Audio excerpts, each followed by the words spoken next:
Breaking news, Deputy Chief of Army Staff and DGMO, Lieutenant General Rajiv Ghai, has has made a big statement, in fact, about Pakistan's disinformation campaign as a distorted video from the Republic Summit. The Forces First Conclave was being circulated, being peddled by Pakistan. He's given a reaction on that. He's also talking about at length about Pakistan's disinformation campaign. Listen in. The fusion of Chinese and Pak capabilities as far as the cyber or the space domains are concerned, and I think much has been said and written about this, at least as far as Operation Sindoor is concerned. So I don't need to dwell on that, but I think it's a challenge that India faces. Social media, Shalini, she's still here. I think a very fascinating interpretation. Cited the Ramayana, the Mahabharata, then went into the neighborhood. Spoke about the meltdowns, and I think her underlying theme that finally it is man that does this, and finally it is man that has to become sensitive to the fact that that I must not do this, that I must not press this link, and as simple as it may sound, but I think we're still far from doing it. And this is where I want to mention, I think it was only a couple of weeks ago that I stood here and spoke in a conclave that was telecast live through the day. And only a few days later, there was a video of mine circulating, obviously propagating views that are nowhere closer to the manner in which I think. I don't know who did that, whether it was a deep fake, it did not sound like me. So many people who know me very well know that I do not speak like that. And yet, it was forwarded to me by so many that could have actually forwarded the original to me and said that, Rajiv, you spoke well, or Rajiv, you did not speak well. But what they chose to do was forward this fake one to me and said, we hope that you're aware and you're doing something about this. So, this is the world that we live in. Now, whether that stems from you being happy about somebody else's distress, I do not know. But I found that very amusing. I'm not somebody who's going to get very perturbed and rattled by this. If somebody else from the other side decided to do this, well, I'll just think that I'm saying or doing something right which is concerning them. The fusion of Chinese and Pak capabilities as far as the cyber or the space domains are concerned, and I think much has been said and written about this, at least as far as Operation Sindoor is concerned. So I don't need to dwell on that, but I think it's a challenge that India faces. On Unity Day, to Sardar Vallabhbhai Patel, one of the forefathers of our freedom struggle, and I think one of the icons and the legends who set us on the path to become the country that we've become today. And second, it's ironical that when we are speaking about youth, and I cannot resist this, I think now many of you sitting here are aware that I have a little of a penchant for sport. So I can't help but mention the outstanding performance of the women in blue last night, and the fact that it was engineered by a group of young women, whether it was Jamie Rodriguez or Ritika Ghosh, I think Amanjot Kaur and Deepti Sharma, just to mention a few. And of course the entire team, which showed the kind of grit and determination which possibly they were not associated with earlier in the tournament, but managed to bring that out at the right moment when their backs were against the wall and they were in two must-win situations. Now, speaking of the day today, I'm sure proceedings today have been beneficial to the large number of young people here. It was definitely beneficial and very interesting to somebody not as young as me, possibly not as young as General Param Minhas, my dear friend who's been enduring enough to sit here through the day. I see him still sitting here.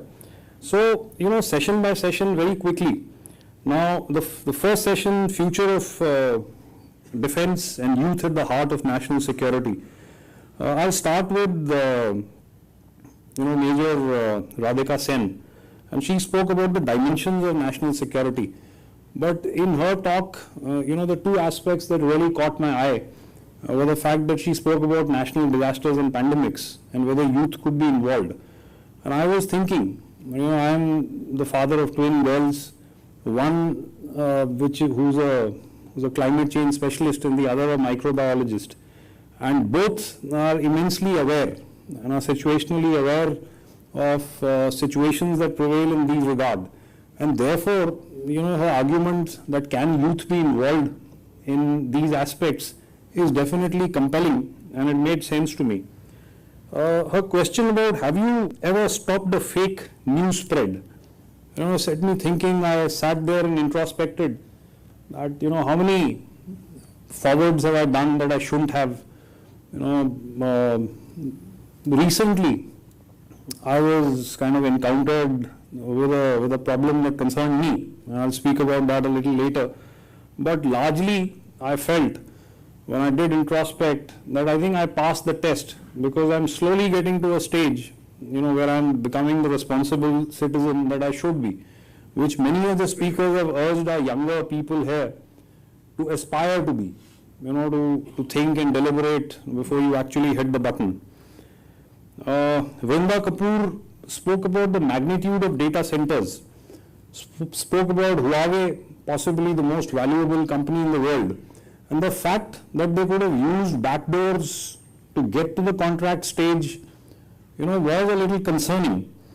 The fact that, when we thought of the NAVIC system, we invested 200 crores to build a chip, which is integral to data centers, and then it never got to the contract stage. And what does the NAVIC have? Of course, it has a Chinese chip today. Now, the fact that your biometric devices could be transmitting data to Chinese data servers, or your Wi-Fi routers are possibly compromised, is a scary thought. But I think that's a problem that we became sensitive to, a couple of years ago, and I think we are slowly beginning to address that. Tanmay, he was like what should I say? I think reminded me of a little line in Three Idiots. He was like a breath of fresh air, hawa ka jhonka. He spoke about resilience during failure. And the fact that he's heading 250 engineers, all under 25, the fact that they went to Pokhran, all drones failed, but yet he aspires to do a spider's web. It was, I think, extremely refreshing to hear. The chief, of course, came and spoke as assertively as he always does, 2.5 fronts, spoke about cyber threats, demographic dividends, but his parting message about to the young people to build technologies and shape policy was, I think, the big takeaway from his talk today. The Honorable Minister for Parliamentary Affairs, of course, dwelled on the fact that why are we still not a developed nation, and what we could possibly do to do that in the next 22 years.